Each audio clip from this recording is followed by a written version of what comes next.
美军最近的状况有点不太好，几乎每天头条都和美国相关。但不是为了夸奖美军，美军在伊拉克将近20年，除了推翻萨达姆独裁统治外，没有为伊拉克人民带来生活的改善和希望。美军从阿富汗撤军后，也有可能从伊拉克撤军，从伊拉克撤军后有爆发内战的可能。据伊拉克媒体报道，美国驻巴格达大使馆附近的军事基地遭受空袭，美军启动了百夫长 CRAM 防空系统，对目标进行了拦截，成功拦截了目标。据传，本次袭击是来自伊拉克民兵组织，火箭弹和无人机战术让美国头疼，容易躲避防空系统。百夫长是用来反火箭炮、火炮和迫击炮的防御性武器，原先设计是反舰武器，后进行了改装系统，成为了陆基武器，射速4500发每分钟，配备多用途夜光自毁弹，有效射程2000米。中国军队也有相似的武器，就是陆盾2000近程防空系统。陆盾2000反应快，命中精度高，可靠性好，具有很强的反巡航导弹和无人机的能力。美国驻巴格达大使馆占地44万平方米，是美国规模最庞大的驻外使馆，在巴格达绿区。大使馆内有6栋员工宿舍、3所医院、自用发电站、2栋使馆办公楼、体育场、电影院、网球场和豪华游泳池。最高时候容纳了16000人，总耗费7.5亿美元。有那么大的使馆，也就很容易理解为什么百夫长这样的武器能够在里面了。大使馆是促进两国的政治、经济、军事、科技、教育、文化等关系的，不是用来防御的碉堡。美国的大使馆像是一个设施齐全的基地，或者更像是一个豪华俱乐部。美国花了那么多钱养了一帮贵族，对，美军一直认为自己是贵族，所以对别人总是居高临下的姿态。当美军贵族遇到巴格达穷人，矛盾必定尖锐，穷人也想过贵族的好日子，没有好的途径，只好用武力夺取政权了。国内矛盾冲突的根本原因就是利益分配十分不均，美军培养唯美政权很难取得民心，美国在外国做生意赚钱不好，非要侵略他国做赔钱的生意，除了炫耀美军的强大，没有收获多少，得到了强大的名声，却失去了利益。从成本上讲，美国受到的损失更大，火箭弹和无人机的成本非常低，无人机装上爆炸物也花费不了多少钱。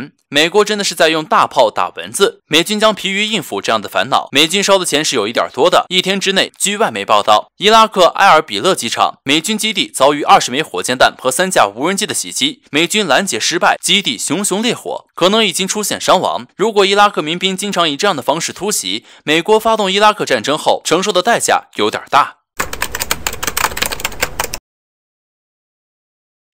日前，美国及北约联军部队已经全部从驻阿富汗的巴格拉姆空军基地撤离。然而，在得知该消息不久后，美国媒体爆料，美军此次撤离是在夜里悄悄跑的。据悉，美军在离开时没有通知该基地的任何阿富汗指挥官，而是选择在夜里悄悄离开。直到2个小时后，阿富汗指挥官才发现美军已经跑了。在此期间，巴格拉姆空军基地还遭到了抢劫。2021年，新上任的美国总统拜登宣布将从5月1号开始从阿富汗撤军，计划在9月11号之前将所有美军撤离。这本来是件好事，意味着这场持续了20年的战争终于要画上句号了。可美军一夜之间突然夹着尾巴逃了，算怎么回事？据阿富汗军方透露，美军虽说留下了数千辆民用汽车，但这些车辆的钥匙都不翼而飞，撤退的部队还将重型武器给带走了。可见美军不想在阿富汗留下什么。不过美国的撤离也是心不甘情不愿，该国战略目标没有达成，阿富汗难打，塔利班不仅没有被消灭，反而蚕食政府军的领地。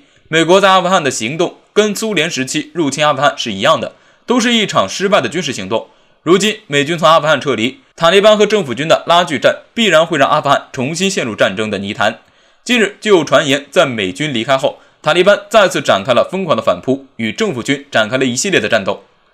美国来了阿富汗一趟，走的时候却留下了不少的烂摊子。阿富汗前总统卡尔扎伊在接受相关采访时直言，阿富汗人民正在遭受苦难，国家也仍然处于混乱之中，美国已经失败了，从阿富汗撤军预示着西方的失败。这些国家当初激进的想要建立一个按照自己形象打造的法治国家，如今丝毫不负责的急于撤离，将阿富汗弄得乱七八糟。值得一提，卡尔扎伊表示，中国是阿富汗的重要伙伴，中国要是能出手相助，一定会为阿富汗在和平上起到重要作用。前总理这是知道美国败了，喊话中国帮忙，从这也就能够说明，战争不是解决问题的有效手段。美国妄想利用军事力量改变一个国家或者地区，根本不可能。有趣的是，在美国逃跑后，一些别有用心的媒体却声称是中国等不及，美国让道了，认为中国会立即进入阿富汗，填补美国及北约撤离后的空白。若真是这样，那阿富汗就不会面临现在这个局面。中国在阿富汗帮助恢复经济的前提条件是阿富汗的政府稳定，以及该国国内矛盾和解取得了重大进展。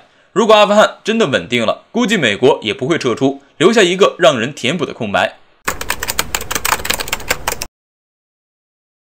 自拜登上台之后，美国彻底扯下遮羞布，频频对中国进行骚扰，处处针对中国。在美国看来，中国就是自己实现全球霸权最大的绊脚石。为了不让中国阻碍霸权的行使，美国不断地对中国进行打压和干扰。但看到单凭己力根本无法阻挡中国的崛起之势后，美国又开始拉拢西方国家来对中国围堵，以为这样就能够成功遏制中国前进的脚步。但他们却没有想到，中国也有朋友。据相关媒体报道介绍，近日在中国举行的第9届世界和平论坛会上，美英法代表与俄罗斯驻华大使杰尼索夫展开了激烈的交锋。西方代表认为，中国似乎把更多自己的模式强加到了其他国家上面，这种做法完全不正确。随即，杰尼索夫立马反驳，在过去的几十年间，中国并没有把自己的意识给别人强加过，希望各国代表谨慎言行，在能够找到这样例子的前提下，再来对中国进行抨击。随后便传来热烈的掌声。西方代表违背客观事实，随意对中国抹黑，这样的行为极为可耻。西方国家总是把自己的错误行为肆意地怪罪到其他国家身上，故意扭曲事实来掩盖自己的恶习。一些国家总以为自己是发达国家，就有一种优越感，认为其他国家做什么事都是错误行为。以美国为例，他们总是在国际上煽风点火，挑拨事端，但还总是装作很正直的样子来对中俄两国进行指责。这样在众目睽睽之下颠倒黑白、是非不分的行为，真是让人感到可笑至极。你西方国家可以抱团，我们中国也有自己的好兄弟。俄罗斯驻华大使杰尼索夫这次在世界和平论坛会上的回怼，真是大快人心，让西方一些国家明白了，中俄两国之间的关系不用像拜登那样刻意的去拉拢，也可以很友好。这就是中国在国际上的影响和实力。此外，俄罗斯总统普京近日签署的新版安全战略中也表示，俄罗斯在后续的发展中将会和中国更进一步的合作。在外交方面，中国也列为优先选项。有分析人士认为，俄罗斯这样的态度着实给了西方国家一耳光，让他们感到绝望。因为在当前国际形势上，中国与俄罗斯的综合实力足以对世界各国产生巨大影响，两国的军事实力也对大部分国家具有强大的威慑力。如今中俄两国越走越近，这对他们来说是释放出了一个危险的信号。总而言之，国际社会期待的是和平，而不是动乱。美国及其那些针对中国的西方国家，应该朝着国际潮流相向而行，而不是逆流而动。中俄两国无论何时都不会被霸权所折服。若是逼迫中俄联手，那你们迎来的必定是头破血流。最近，印度增兵中印边境地区，聚集20万大军的新闻报道满天飞，中印边境局势趋于紧张，再度发生冲突的可能性很大。对印度持续在边境地区制造威胁的行为，解放军不得不防，做出回应是必须的。据央视军事频道7月6号报道，解放军近日在西北戈壁举行了实弹射击训练考核，解放军第77集团军某炮兵旅参加了此次演习。据悉，此次演习是为了检验新装备的车载加榴炮的性能。这种新型火炮装备了北斗系统，能够实现自主定位、一键调整瞄准等功能，极大地提高了射击精度和战斗速度。同时，解放军99A 主战坦克也放出了诸多视频画面，展示了其炮管和稳定性和穿越各种复杂作战环境的能力。作为解放军最新型的主战坦克，早在去年的中印边境冲突中就被部署到了高原地区。印度增兵边境制造紧张局势，解放军亮剑西北戈壁回应等行为引起了俄罗斯军事专家的极大关注。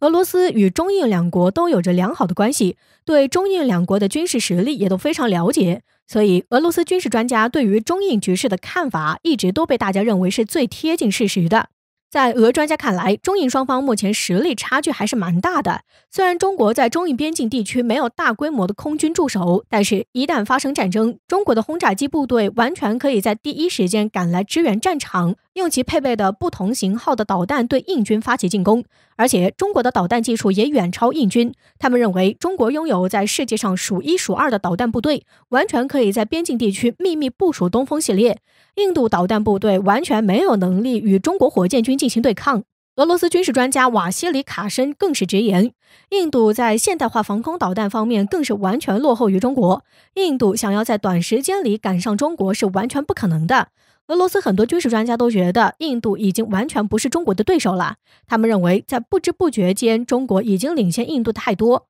确实，印度和中国建国时间差不多，同样是世界人口大国，并且相互接壤。双方在建国之后还发生过战争，那时候印度被中国狠狠地修理了一番。经过几十年的发展，没想到印度和中国的差距已经这么大了，这让很多专家费解。在过去的几十年，西方国家一直对中国进行制裁、封锁技术，遏制中国的发展，而中国人民却硬生生凭借自己的努力创造了一片天下。中国航母都已经建到第3艘了，5代机歼20的数量也超100架了，东风导弹部队更是位于世界顶级行列。这些国家发展速度让世界各国无不竖起大拇指称赞。反观印度，在建国之后，西方国家从未给他制造障碍，在南亚地区也一直稳坐霸主地位。从他国购买武器更是如同家常便饭，想买就买。结果这么多年过去了，连国产航母都一直磕磕碰碰，问题不断，战机更是需要从法国、俄罗斯等国进口，还一直鼓吹世界第4军事强国。其实在其他国家眼中，一直都是一个人傻钱多的角色。